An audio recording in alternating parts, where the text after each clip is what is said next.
1절에서 11절까지의 말씀입니다. 신약성경 157페이지 요한복음 8장 1절에서 11절 오늘 제가 천천히 봉독해 드릴 때 같이 눈을 보시면 좋겠습니다. 1절부터 봉독해 드립니다. 예수는 감람산으로 가시니라. 아침에 다시 성전으로 들어오시니 백성이 다 나오는지라 앉으사 그들을 가르치더니 서기관과 바리새인들이 음행 중에 잡힌 여자를 끌고 와서 가운데 세우고 예수께 말하되 선생이여 이 여자가 가늠하다가 현장에서 잡혔나이다. 모세는 율법에 이러한 여자를 돌로 치라 명하였거니와 선생은 어떻게 말하겠나이까. 그들이 이렇게 말하면 고발할 조건을 얻고자 하여 예수를 시험함이더라. 예수께서 몸을 굽히사 손가락으로 땅에 쓰시니 그들이 묻기를 맞이 아니하는지라. 이에 일어나 이르시되 너희 중에 죄 없는 자가 먼저 돌로 치라 하시고 다시 몸을 굽혀 손가락으로 땅에 쓰시니 그들이 이 말씀을 듣고 양심의 가책을 느껴 어른으로 시작하여 젊은이까지 하나씩 나가고 오직 예수와 그 가운데 섰는 여자만 남았더라.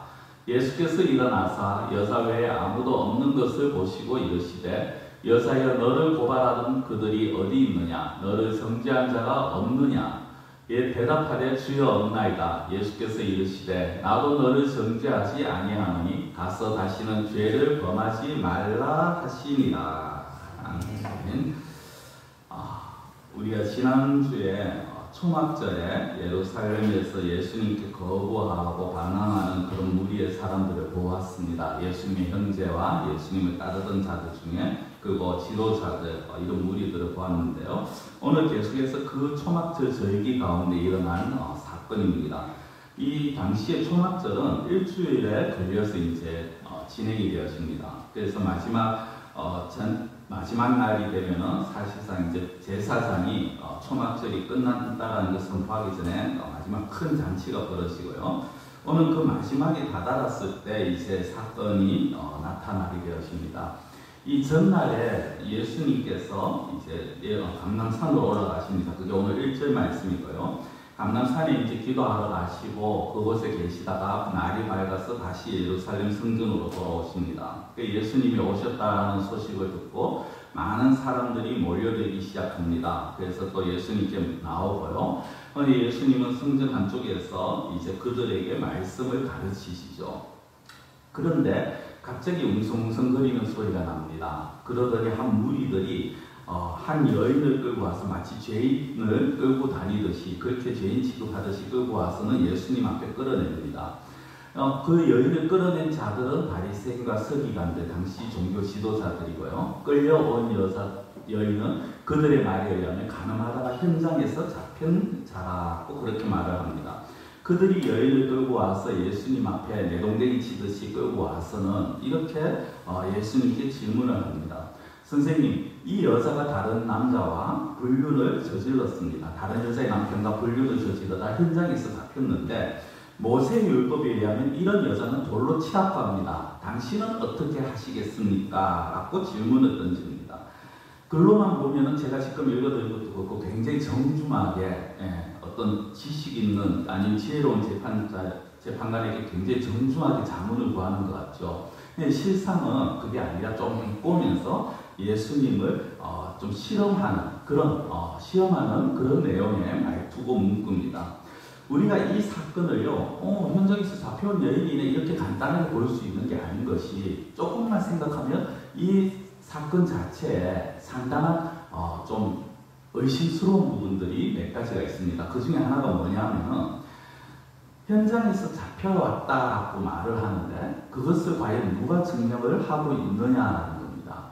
오늘날은 CCTV도 있고 카메라도 있고 그래서 현장에서 그렇게 잡는다, 현장을 그 장면을 우리가 보관한다, 찾아낸다라는 것이 가능합니다만은 이 당시에는 누가 당당하게 나 불륜을 저지른다라고 말하는 것도 아니고 그러니까 누군가 불륜 현장이 있다는 것을 그 뒤를 따라가서 덮친다. 그래서 그 현장을 찾아낸다라는 것이 그렇게 쉽지는 않습니다. 거기다가 이 모세 율법 이들이 말하는 것처럼 모세 율법대로 돌로 치려면 최소한 두세 사람 이상의 증인이 있어야 되고요. 그 확실한 증거물이 있어야 됩니다. 그런데 거기에 대해서 과연 그것이 그 시대에 그렇게 쉽게 나타나느냐. 더군다나 이 잡혀온 여인이 재판관 앞에서 나는 그런 일 없다라고 발뺌을 하면 그만일 거거든요. 그러니까 나는 그런 일 없다. 나는 절대 아니다. 이 사람들 오해했다 하면 그만인 이런 상황에서 과연 이렇게 끌고 와서 이 재판을 어떻게 해야 되느냐라고 묻는 자체가 사실은 좀 말이 안 되는 그런 거죠. 억지로 이제 사건을 만드는 겁니다. 그것도 하나 우리가 의심스럽게 볼 수 있는 게 뭐냐면요. 불륜은 한쪽만 가지고는 죄가 되지 않잖아요. 그렇죠. 손뼉도 박수도 손뼉이 마주쳐야지 소리가 납니다. 여자만 끌고 와서는 되지 않는 거거든요. 그런데 남자는 이 사건에 없어요. 지금 남자도 같이 잡아온 게 없어요. 여자만 끌고 왔어요. 그렇기 때문에 더더욱 의심스러운 부분이 있다는 거죠. 그러면 어떻게 생각해 볼 수 있습니까? 조금만 이제 추리를 해보면, 상상을 해보면 이 바리새인과 서기관들이 예수를 모함하고서 일부러 남자와 짝짝꿍이 되어서 여자를 유혹했다라고 볼 수도 있는 거고요. 아니 그래서 걸리는 그 현장에서 남자는 도망치도록 그냥 길을 터준 거죠. 그렇게 생각할 수도 있는 거고, 아니면 이 여인도 그냥 가, 어차피 네가 일을 당할 일은 없다. 우리가 너 지켜줄게. 대신 이렇게 우리하고 입을 맞추자라고 그렇게 해서 하나의 어떤 자작극일 수도 있다라는 거죠. 어쨌든 당시 조금만 생각해보면 당시 상황에서 도저히 말이 되지 않고 의심스러울 수밖에 없는 그런 상황입니다. 그런데 이 상황에서 문제는요, 예수님의 반응입니다. 예수님이 어떤 반응을 보이느냐에 따라서 이게 굉장히 위험해질 수 있거든요. 아니 위험해질 수밖에 없는 상황입니다. 어떻게 대답해도 예수님은 위험에 처해집니다. 자, 왜? 돌로 치라고도 말 못하고 치지 말라고도 말 못합니다. 이쪽을 말하면 다른 쪽에서 거짓이다, 예수는 사기꾼이다 이렇게 말하고요. 달리 말하면 예수는 율법을 위반한 자다, 위법한 자다 그렇게 말을 합니다. 한번 생각을 좀 해보시기 바랍니다. 만약에 예수님이 입장에서 가늠하다가 잡혔네? 그럼 율법대로 돌로 쳐야 된다 라고 말을 했다고 생각해 봅시다. 그러면은 그 당시에 예수님의 말하는 그 사람은요 다 헛것이 되어버립니다. 죄인을 부르러 왔다라고 말하는 그 말씀도 다 의미가 없어져 버립니다. 예수님의 모습은 어떤 모습입니까? 많은 사람들이 저 예수라는 작자는 세리와 죄인의 친구다라고 불려질 정도로 그렇게 세리들과 죄인들과 같이 어울려있고 그들과 같이 친하게 지내고 그들과 식사를 했는 그런 사람입니다. 그리고 또 그들만이 아니죠. 당시의 지도층의 어떤 횡포 억압에서 좀 반감을 가지고 있는 자들이 그 지도층의 잘못을 하나하나 꼬집어서 말하는 그 예수님께 굉장히 어떻게 보면 친밀감을 가지고 있었고 그렇게 예수님을 따랐다는 거죠. 그 억울한 사람들, 서민들, 아니면 흔히 말하는 죄인들, 그들이 따르던 그 지지, 그 인기, 그게 한순간에 물거품이 될 수 있는 그런 상황인 것입니다. 그리고 더 나아가서 앞서 말씀드린 것처럼 저 예수라는 사람, 말은 그럴듯하게 하더니 정작 자기 앞에 문제가 닥치니까 나 몰라라 하더라, 말뿐이다, 사기꾼이다, 말쟁이다 이렇게 말을 나온다는 거죠. 자, 그건 반대로 예수님이 평상시에 하신 말씀처럼 돌로 치면 안 된다, 사람으로 품어야 된다, 용서해야 된다 이렇게 만약에 말을 했다면요, 이번에는 종교 지도자들이 들고 일어나는 거죠. 아니 당신은 이스라엘 사람이 아니냐, 당신은 하나님 백성이 아니냐, 어떻게 하나님이 줬는 율법을 그렇게 당신이 대놓고 무시하느냐. 더 나가서 어떤 말을 합니까? 당신이 그렇게 하나님의 아들이라고 평상시에 그렇게 말했는데 왜 하나님의 율법을 그렇게 무시할 수 있느냐. 당신이 하나님의 율법을 완성하러 왔다 하면서 어떻게 율법을 그렇게 어길 수 있느냐. 그러면서 그들이 돌로 칠 수도 있는 그런 상황이라는 것입니다. 즉 쉽게 말하면요, 이 지금 예수님의 입장은 이렇게도 대답 못하고 저렇게도 대답 못하는, 어떻게든 대답을 하면은 자기가 욕을 얻어먹든 아니면 돌로 맞든 진퇴양난의 그런 지금 상황에 있는 거죠. 꼼짝없이 계략에 걸려드는 겁니다. 그래서 오늘 말씀도 6절에도 보면은 예수를 시험함이러라 라고 나오잖아요.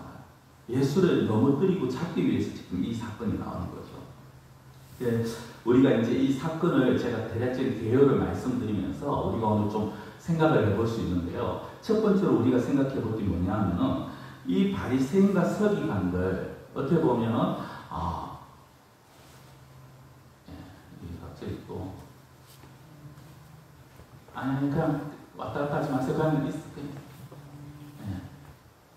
이게 갑자기 오늘 참 여러 가지가 안 됩니다. 자, 제가 처음에 말씀드리고 싶은 건요, 인간이 얼마나 악한 존재인가라는 걸 말씀을 드리고 싶어요. 인간의 악한 본성을 제가 지금 말씀을 좀 드리려고 합니다. 이 바리새인과 서기관들의 모습, 예수를 시험하기 위해서 온 이 모습은요, 인간의 본성을 너무나도 잘 보여주고 있어요. 근데 바리새인과 서기관만이 아니죠. 인간이라는 존재가 그렇습니다.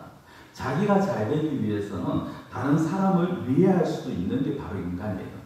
내가 뭔가 더 누리기 위해서, 내가 뭔가 더 가지기 위해서는 다른 사람에게 해를 끼쳐도 그게 크게 가책을 안 느낀다는 거죠. 그런데 여기에 더 나가서 지금 오늘 이 예수님과 대립되고 있는 이 인물들, 바리새인과 서기관, 잘 아시다시피 종교 지도자들 아닙니까? 바리새인이라고 말하면 거룩하게 살아가는 자들의 대명사입니다. 서기관들은 성경을 연구하고 가르치는 자들이에요. 이들은 자기들의 옷에 우리가 이런 위치에 있고 우리가 거룩하게 살아간다는 걸 가르치기 위해서 이 옷에다가도 표시를 하는 그런 자들입니다.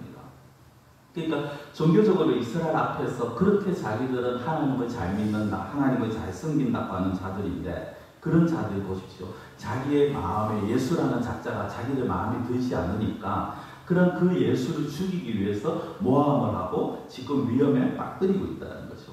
이게 인간이라는 겁니다. 단순하게 이 당시의 바리새인들이 그렇게 못됐다가 아니라 그걸 넘어서서 인간이라는 존재가 그렇다는 거예요. 자기가 살기 위해서, 자기가 잘 되기 위해서 무슨 짓이든지 서슴지 않고 행하는, 그게 바로 인간이라는 거죠. 이게 사실 모든 사람들의 마음속에 다 있다는 겁니다. 다만 이것이 겉으로 드러나느냐 아니면 잘 드러나지 않느냐는 거죠. 성도분, 교회를 다니면 사람이 변한다라는 말, 그거 절대 믿으시면 안 돼요.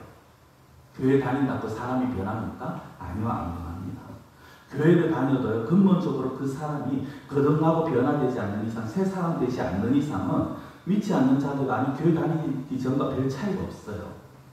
제가 이제 최근에 지난주에 이제 청년대 동기들을 몇 명 만났는데 그들과 이야기한 이제 그 중에 이제 뭐 선교사도 있고 전도사도 있었지만 교회 안 다니 지금 방학 중인 친구도 있었거든요.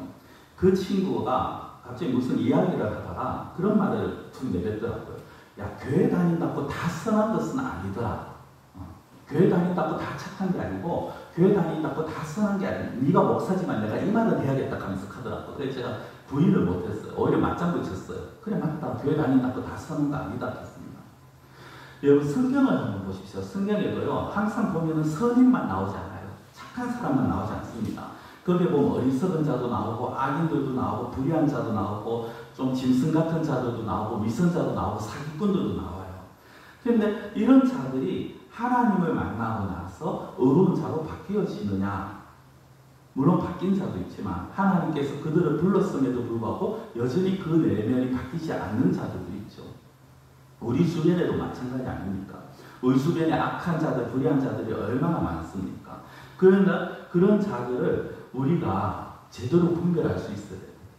그런 자들에 있어서 하나님을 대적하면서도 스스로 의로운 척하는 자들, 그거 어떻게 보면 자신이 아니면 다른 사람이 저 사람 법 없이도 살 수 있는 사람이라고 말하는 그런 자들, 과연 그런 자들이 정말 선한 사람인가 라는 거 우리가 구별할 수 있어야 되는 거죠. 그래서 하나님이 선과 악을, 선인과 악인을 구별할 수 있는 지혜를 가지라고 말씀하면서 그러면서 주시는 말씀이 야고보서 1장 5절 말씀입니다. 너희 중에 누구든지 지혜가 부족하거든 모든 사람에게 후히 주시고 꾸짖지 아니하시는 하나님께 구하라. 그래야만 주시리라. 지혜가 부족하거든 구해라. 이 지혜는요, 단순히 세상을 살아가는 지혜가 아니라 선과 악을 구별할 수 있는 지혜라는 거죠. 누가 어떤 사람이 선인이고 어떤 사람이 악인인지를 구별할 수 있어야 돼요. 왜 구별할 수 있어야 됩니까? 이 세상은 날이 갈수록 더 악해져 가기 때문에. 예수님이 다시 오실 그 날이 가까워질수록 악인들은 더 많아질 것이고 악인들이 더 득세할 것이고, 그러면서 그들은 또 한편으로는 자기들이 굉장히 선인인 것처럼, 선한 것처럼 그렇게 자기들을 포장할 거라는 거죠. 그렇기 때문에 우리는 선과 악을 구별할 수 있어야 되고, 교회 안에서든 밖에서든 선인과 악인을 분별할 수 있어야 된다는 거죠. 그리고 우리가 오늘 이 사건 가운데 본문에서 오해해서 또 안 될 게 뭐냐고 하면은 그러면은 무조건 사랑해야 되느냐, 예수의 말씀처럼 사랑해야 되느냐, 그게 아니라는 거예요. 많은 사람들이 이 사건을 가지고 봐라, 예수님도 율법에 의해서 돌에 맞아 죽어도 마땅한 저 여인을 저렇게 용서하지 않았냐, 그러니까 모든 죄를 다 용서해야 된다 라고 그렇게 말을 합니다. 그냥 그건 아니에요. 예수님, 제가 마지막에 다시 말씀드리겠습니다만, 네가 죄를 지었지만 우리 주변에 죄가 있는 사람이 있지만 그 사람들에게 모든 것을 다 용서하라고 말씀하시지 않아요. 그리고 우리가 무조건 다 용서해야 된다고도 하시지 않습니다. 오늘 예수님이 이 여인을 끌고 온 사람들에게 너희들이 이 여인을 무조건 용서해라 라고 하시는 말씀은 오늘 보면 어디에도 없습니다. 이게 뭐라고 말씀하십니까? 7절에 보면 중간에 이렇게 나와요. 이르시되 너희 중에 죄 없는 자가 먼저 돌로 치라. 사람들이 예수님께 어떻게 할까요? 하니까 막 예수님이 땅에 앉아서 이제 손가락으로 바닥에 뭔가 씁니다. 근데 사람들이 계속 와서 어떻게 합니까? 빨리 가르쳐 주십시오. 왜 대답 못합니까? 하고 독촉하니까 하시는 말씀이 뭐냐? 너희 중에 죄 없는 자가 먼저 돌로 치라. 여기 죄 없는 자가 누굽니까? 우리가 말하는 합법적으로 살아가는 그런 사람들, 아니면 예수님을 믿지 않는 사람들, 그런 사람들, 1차적으로는요, 여기에서 죄 없는 자라는 거, 이 문맥적으로 보면은 여인이 범한 것과 같은, 이 여인과 같은 죄를 범하지 아니한 자가 있다면 그 사람이 돌로 치라라는 겁니다. 지금 여인이 범한 죄가 뭡니까? 이 여인이 범한 죄는 바로 간음한 죄죠. 그렇죠. 다른 사람과 같이 간음한 죄입니다. 그러면 이거를 달리 말씀드리면 어떻게 됩니까? 너희 중에 이 여인처럼 간음하지 아니한 사람이 있다면 그 사람이 먼저 돌로 치라라고 말합니다. 참 재미있는 말씀입니다. 우리 같으면 어떻게 그 말씀을 할 수 있지? 지금 목사면 억지로 띄어내는 거 아니냐라는 생각을 하실 수도 있어요. 왜? 어떻게 거기에 있는 무리들이 다 간음을 했다고 그렇게 말을 할 수 있느냐? 더군다나 이 여인을 끌고 온 사람들은 누굽니까? 바리새인이고 서기관들이에요. 문맥상으로는 그런 내용이지만 그렇게 또 말할 수도 없는 것처럼 보여집니다. 그런데 이 예수님의 말씀에요, 간음죄든 아니면 그냥 우리가 흔히 말하는 죄든 어떤 죄든 간에 이 예수님의 말씀에 그 누구도 돌을 들지 못했다는 거예요. 그 누구도 이 여인에게 돌을 던지지 못했다는 거예요. 아주 간단하게 생각해 봅시다. 그냥 우리가 흔히 하는 죄라고 생각을 해봅시다. 그런데 이 여인을 끌고 온 사람이 누구라고 했습니까? 바리새인과 서기관들이에요. 다른 사람 앞에서 굉장히 거룩하게 보이는 사람입니다. 스스로가 나는 거룩하다, 나는 하나님의 말씀을 철저하게 지킨다, 나는 성경을 연구하고 가르치는 자다라고 말하는 자들이에요. 오늘날로 말하면 목사고 선교사고 장로급 된 지도자들입니다. 근데 그런 사람들이 너희 중에 죄 없는 자가 있으면 돌로 치라는 이 예수님의 말씀에 아무 말을 못해요. 아무 반응을 보지 못합니다. 여러분, 왜 그렇습니까? 만약에 이렇게 한번 생각해볼까요? 제가 사람들 많은 데 가서, 사람들 많은 데까지 하지 않고 제가 우리 교회에서 이 자리에 서서 여러분들에게 당신들 모두 죄인이다라고 아주 대놓고 여러분들 얼굴을 딱 보면서 그렇게 소리를 치면 아마 겉으로는 별 반응을 못 보이시겠죠? 제가 목사니까. 근데 속으로는 어떨까요? 저게 미쳤나? 라는 생각부터 해서, 그렇죠. 아니, 내가 무슨 죄를 지었다고, 내가 죄 짓는 걸 뭘 봤다고, 라는 온갖 생각들이 다 떠오를 겁니다. 그런데, 그러면서 어떤 사람들은 좀 감정이 막 그러면은, 신고를 할 수도 있고, 고발을 할 수도 있겠죠. 저 사람 나를 명예훼손시켰다. 무고죄로 고발할 수도 있을 거고, 명예훼손죄로 고발할 수도 있을 겁니다. 그런데 예수님이 그 말씀에 이 사람들이 아무도 그 돌을 던지지를 못해요. 한마디도 대꾸조차 못합니다. 그냥 얼어붙은 것처럼 됩니다. 그리고 그 사람들이 돌아서 하나씩 떠나갑니다. 왜 그렇습니까? 이유는 너무 간단해요. 예수님의 이 말씀에 말씀하시는 예수님을 보면서 하나님의 영광과 권위를 본 겁니다. 좀 더 쉽게 말씀드리면요, 예수님의 이 말씀이 단순히 사람의 말처럼 들려온 것이 아니라 하나님의 말씀으로 자기들에게 찔렸다는 거예요. 하나님의 말씀으로 찔리고 그 하나님의 말씀으로 인해서 양심의 가책을 받게 됩니다. 그게 오늘 9절에 보면 그들이 이 말씀을 듣고 양심의 가책을 느껴라고. 우리는 가책이 양심이라는 것도 하나님의 말씀을 좀 따로 생각하는데요. 믿는 자들은 하나님께서 그 양심을 움직이시죠. 우리가 양심의 가책을 느꼈다는 건 뭡니까? 이게 해서는 안 되는 건데. 그렇죠. 내가 양심의 가책을 느낀 뭔가 어떤 일을 하려고 할 때 양심의 가책을 느낀다. 이거는 이건 뭔가 문제가 있는 건데 이건 잘못된 건데 라는 걸 한다는 거죠. 특히 믿는 자들은 하나님께서 그거를 양심을 통해서 가르쳐 주시고 또 말씀을 통해서 가르쳐 주신다는 겁니다. 한번 생각해 보십시오. 거기에 모여있는 바리새인과 서기관들 중에 어쩌면 실제로 가늠하지 아니한 자들도 있었을 겁니다. 가늠한 자들도 있었겠지만 그들마다 예수님께서 말씀하실 때 움직이지 못했어요. 왜? 그 말씀이 하나님의 말씀으로 들렸고 아마 그들은 그 말씀을 보면서 이미 예수님도 말씀하셨고 그리고 자기들의 양심에 예수님이 하신 말씀처럼 마음의 음욕을 품은 것들이 떠올랐을 것입니다. 그리고 예수님께서 마태복음 5장에 그렇게 말씀하잖아요. 음욕을 품고 여자를 보는 자마다, 그러니까 음욕을 어떤 여인을 보면서 음욕을 품으면 그것이 이미 가늠한 것이다라고 말씀하잖아요. 실제 몸으로 가늠을 행하지 않았을 수도 있지만 마음의 음욕을 품는 것조차도 가늠이라고 하시는 예수님의 말씀. 그리고 지금 그 말씀들이 이들은 생각이 났을 것이고, 그리고 예수님의 그 말씀에 자기의 마음에 찔림이 있었다라는 거죠.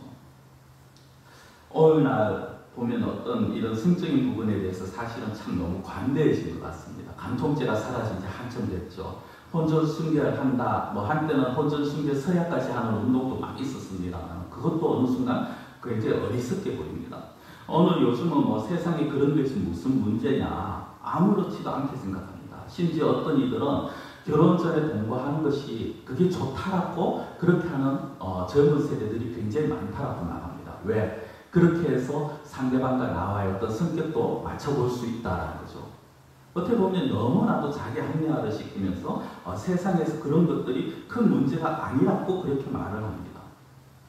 세상적으로 보면 그런 시대가 되어가고 있어요. 그렇게 보일 수도 있습니다. 그러나 성도분, 우리가 하나님을 믿는다면요, 이거 하나는 기억해야 됩니다. 세상은 변합니다.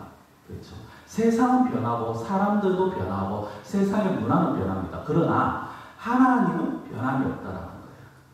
세상 사람들이 아무리 좋게 보고 아무리 좋게 포장한다 할지라도 하나님이 그것을 악하다 하면 악한 거예요. 하나님은 아무리 이 세상이 바뀌고 아무리 이 세상이 변화가 되어도 하나님의 말씀은 변함이 없고 하나님은 여전히 변함없는 분이다. 과거에서 지금까지 변함이 없으셨고 앞으로도 변함없으신 그분이 바로 하나님이다. 그 하나님의 말씀 앞에서 이들은 가책을 느끼고 떠나갑니다.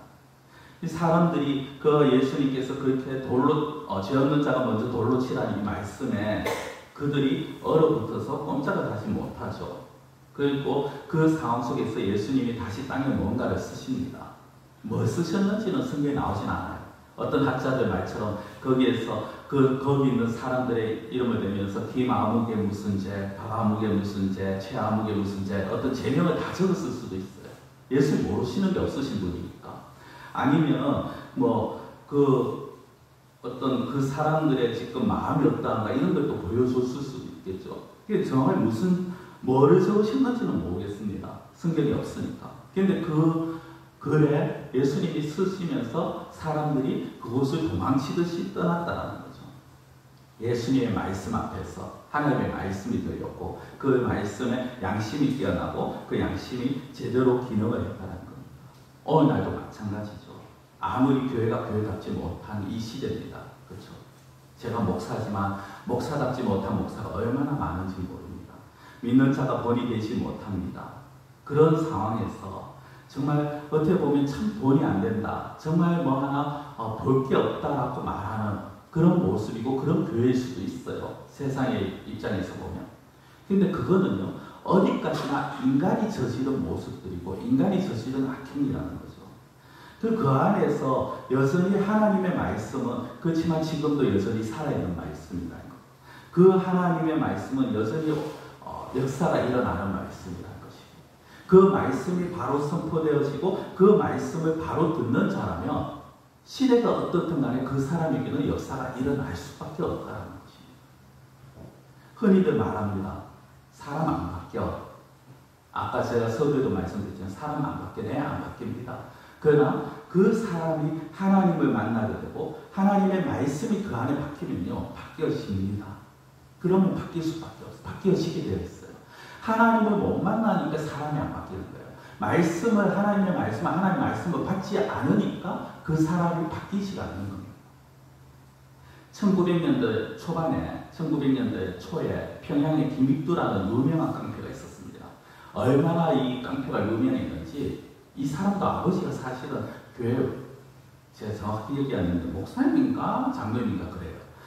그런데 이제 어릴 때부터 삐딱해져가지고 깡패 짓을 하는데 얼마나 유명하고 얼마나 이게 포악했는지 그 평양에서 장날만 되면은 사람들이 장에 가야 되는데 그들이 장에 가기 전에 항상 들리는 곳이 있었어요. 어디냐면 성황당에 들립니다.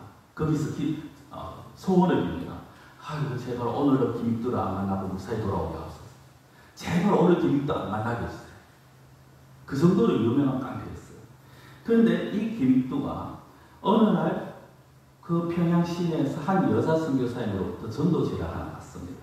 그리고 그 안에 있는 문구를 처음에는 전도지를 하고 우겨서 버렸는데 다시 주니까 뭐 주머니에 넣어서 갖고 왔다가 집에서 펼쳐서 봤는데 아무 생각 없이 봤는데 한 이제 몇몇 문구들이 굉장히 호기심이 발동을 합니다. 그들 차에 전도지 밑에 있는 이제 그 평양에서 집회를 하는데 예배를 드린다라는 그거를 보고 이제 그 교회를 찾아가서 그곳에서 예배 가운데 예수님을 영접하는 그런 역사가 일어났죠. 그리고 그 김익두가 자기가 예수님을 믿고 나서 제일 먼저 했는 게 뭐냐면 그 평양 시내 곳곳에 부고장을 올립니다. 부고장이 뭡니까? 사망 소식이잖아요. 예, 누가 죽었나? 김익두가 죽었다. 이렇게 부고장을 올립니다. 사람들이 신이 나가지고 와 김익두 깡패가 죽었다. 야 이제 우리 살만하다 하고 막 나와서 서로 좋아하는데 멀리서 김익두가 딱 보여요. 그러니까 이제 기겁을 하는데 부고장이 날라왔는데 어떻게 된 거냐 하니까 김익두는 죽었다. 깡패 김익두는 죽었다. 나는 이제 새로운 사람이다. 이렇게 자기를 소개를 합니다. 여러분 깡패였던 사람은 하나님을 만나고 말씀이 들어가면 그 사람이 나중에 목사가 되었어요. 변화가 되어집니다. 제가 이런 부분에 대해서 예를 들까 제 얘기를 하려고 하다가 제 얘기를 하도 많이 드린 것 같아서 김익두라는 사람의 이야기를 지금 드린 실존 인물이거든요. 그렇게 우리는 또 주변에 보면 그런 사람들이 너무 많아요. 엉망으로 살다가 술에 쩌들어 살던 사람이, 마약에 중독된 사람들이, 도박에 빠진 사람들이, 아니면 정말 날마다 폭력으로 살아가던 사람들이 하나님 만나고 예수님 만나고 그렇게 바뀌어지는 사람들이 있다는 겁니다. 여러분 그렇습니다. 하나님의 말씀은요 지금도 여전히 살아있습니다. 그리고 그 말씀은 여전히 그 사람을 변화시킵니다. 히브리서 4장 12절 우리 너무 잘 아는 말씀 아닙니까? 하나님의 말씀은 살아있고 활력이 있어 좌우의 날선 어떤 검보다도 예리하여 혼과 영과 및 관절과 골수를 찔러 쪼개기까지 하며 또 마음의 생각과 뜻을 판단하나니.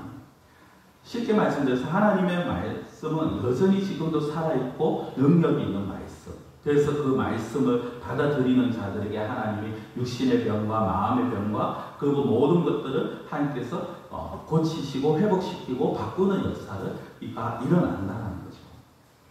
하나님의 말씀은 여전히 살아있습니다. 그런데 어떤 이들의 양심에는요, 제가 이렇게 말씀드려도 이 말씀조차도 굉장히 무뎌지게 와 있는 자들이 있어요. 아니, 양심이 이미 무딘 자들이 있습니다. 양심의 소리를 들어야 되는데, 양심의 가책을 받아야 되는데, 그 반응을 보이지 않고 양심의 가책을 애써 외면합니다. 하나님께서 우리 양심을 통해서 이거는 아니야, 이건 잘못이야 라고 해도 세상이 지금 다 그렇게 움직이니까 라고 스스로가 외면을 하고 세상에 딸려갑니다. 타인을 비판하고 타인의 잘못에 대해서는 야, 니 그 말씀에 그런 게 안 나와 있잖아. 너 성경에 그게 잘못이라고 너 알잖아. 니 교회 다니면서 어떻게 그렇게 할 수 있어? 라고 하면서 자기 자신에 대해서는 굉장히 관대합니다. 성경은 우리가, 그리고 우리 교회가 이렇게 되어서는 되지 않을 것입니다. 하나님의 말씀 앞에서 우리 양심의 소리를 듣는 우리가 되어야 된다는 거죠.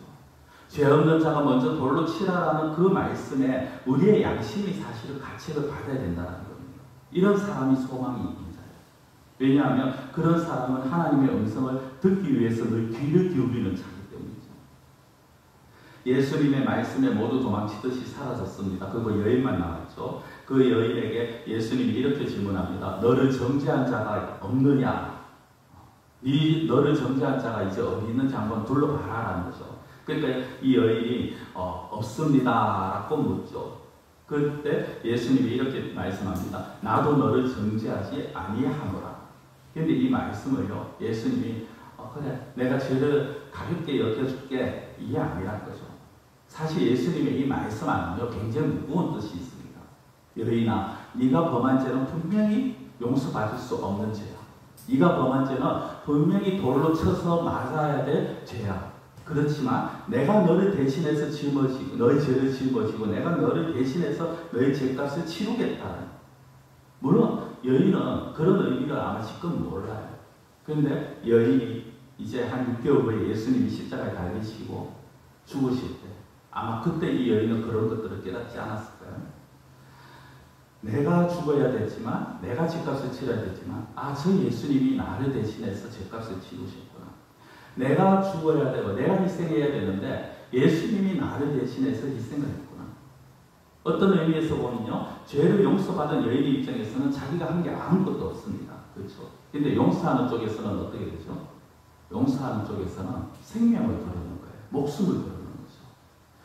예수님은 자기의 생명을, 자기 목숨을 담보로 여인을 용서하신 겁니다. 결코 쉽게 용서한 게 아니에요.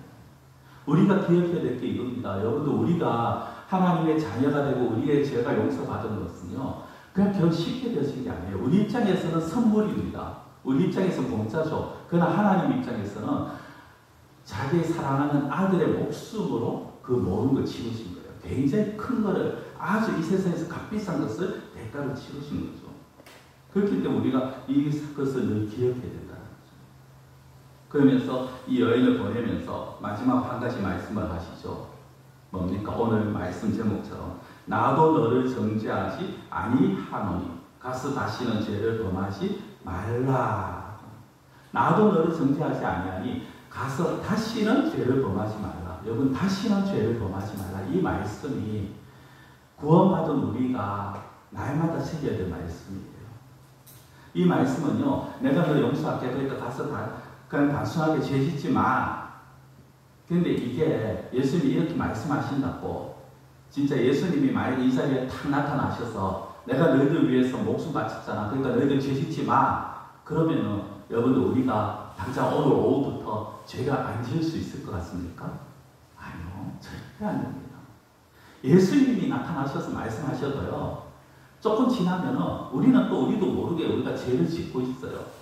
험한 말, 악한 말 하고 우리 속에 악한 생각들이 튀어나오고 조금만 내가 힘들면은 그 속에서 싫은 생각이 확 나오고 악한 생각들이 나요. 그게 우리 인간 본성이잖아요. 예수님이 그걸 모르실까요? 아시죠? 그냥 아시면서 왜 이런 말씀을 하십니까? 그건요, 무조건 죄를 짓지 말라는 게 아니라 너희들이 죄악된 생각이 있을 때 내가 너를 용서해 준 걸 기억하라는 거예요. 여인에게 네가 죄악된 생각이 날 때 내가 너를 위해서 내가 목숨 걸고 너를 용서해 준 거를 생각하는 거예요. 우리의 마찬가지입니다. 우리가 죄악된 생각이 나고 우리가 죄악된 어떤 이미지들이 머릿속에 그려질 때 예수님이 우리를 위해서 하신 일들을 기억하라는 거예요. 물론 여인은 이 말뜻을 몰라요. 지금은 몰라요. 예수님이 십자가에 달려 돌아가시고 난 이후에는 알 겁니다. 마찬가지로 우리도 그것들을 너무 잘 잊어버려요. 그러나 여러분, 우리가 기억하셔야 되는 게 우리를 위해서 예수님이 다시 죽으셨다. 대신 죽으셨다는 거. 그거 여러분들이 진짜 잊어버리시면 안 되는 거예요. 그냥 쉽게 죽었다라는 게 아니라 여러분들이 대신 죽으셨다는 걸 너무 쉽게 생각해요. 여러분, 우리가 누구를 위해서 대신 죽어줄 수 있습니까? 실제 자녀들을 위해서 대신 죽을 수 있다는 마음을 품어도 그렇게 하지 못하는 부모들이 대다수예요. 그렇죠? 사랑하는 이를 위해서 대신 죽어줄 수 있다는 거 막상 그렇게 생각을 하지만 또 실제 그게 잘 안 되는 게 인간입니다. 그런데 우리를 위해서 대신 예수님이 죽어주셨다는 건 우리 너무 쉽게 생각하고 있어요. 너무 쉽게 생각하니까 너무 쉽게 잊어버려요. 그래서 어떤 제약된 생각들이 떠오를 때, 아니면 제된 그 어떤 장소 속에서, 상황 속에서 우리는 예수님을 잠시 잊어버리잖아요. 그럼 저 밑에 눌러버리잖아요. 로마서 6장 14절에 이렇게 말씀합니다. 죄가 너희를 주장하지 못하리니 이런 너희가 법 아래 있지 아니하고 은혜 아래 있으나. 은혜 아래 있다는 건 뭡니까? 우리가 은혜를 받았다는 거예요. 은혜를 받았다는 걸 우리가 기억을 해요. 날마다 이거를 기억하면요, 죄가 우리를 주장하지 못합니다. 죄악된 생각이 우리 속에 들어와도 우리가 그걸 이겨낼 수가 있는 거예요. 사탄이 아무리 우리를 유혹해도 우리가 은혜 아래 있다는 것을 기억하는 자들은 그 유혹을 이겨낼 수가 있는 거죠. 말씀을 맺겠습니다. 가늠한 여인을 통해서 주시는 말씀. 근데 이 시대보다 사실 오늘날 더 음란한 시대고 성적으로 더 무감각한 시대죠. 이런 시대에 우리가 첫 번째 생각할 건요, 여러분들이 이런 시대가 그러니까 하고 관대해지기 시작하면 우리 역시 이런 음란의 세력에 상피우게 된다라는 겁니다. 그리고 이건 비단 음란의 문제만이 아니라 어떻게 보면 우리가 살아가는 이 험한 세상, 죄악이 넘실대는 이 세상에서 정말 우리가 어떻게 살아남아야 될 것인가. 물론 육신으로 살아남는 것이 아니라 어떻게 하나님의 백성으로서 살아남을 것인가. 그것을 생각해야 되고, 그 방법은 하나님의 은혜를 기억하는 방법밖에 없다는 겁니다.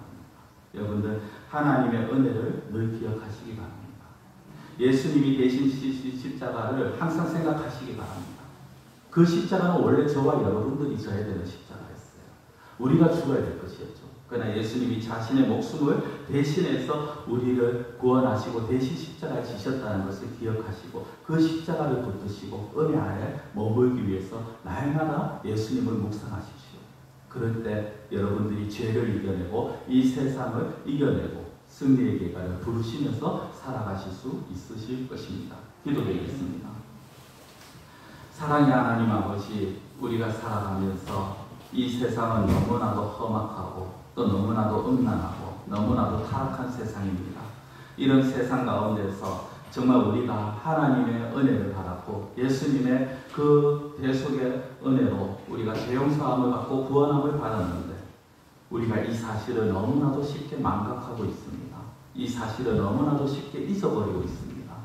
하나님, 우리가 이 은혜 받았음을 늘 기억하게 하시고 예수님의 그 은혜를 날마다 생각하게 하시고 나를 위해 대신 지신 그 십자가, 그것을 날마다 묵상하면서 그래서 우리는 은혜 아래 거함으로 모든 죄악된 것들을 물리치고 죄의 유혹들을 이겨낼 수 있도록 하나님, 우리의 마음을 주장하여 주시옵시고 우리의 마음이, 우리의 생각이 오직 하나님께 향해 있을 수 있도록 붙들어 주시옵소서. 우리가 살아가면서 정말 하나님이 주시는 그 말씀, 우리의 양심을 두드릴 때 그 말씀을 외면하지 않게 하시고 그 말씀에 귀를 기울이고 양심의 가책에 귀를 기울이고 그리고 그 은혜를 늘 묵상하며 날마다 승리의 계단을 부르면서 살아갈 수 있는 저희들이 될 수 있도록 하나님께서 저희들을 붙들어 주시옵소서. 간절히 원하고 예수님의 이름으로 기도드리옵나이다. 아멘.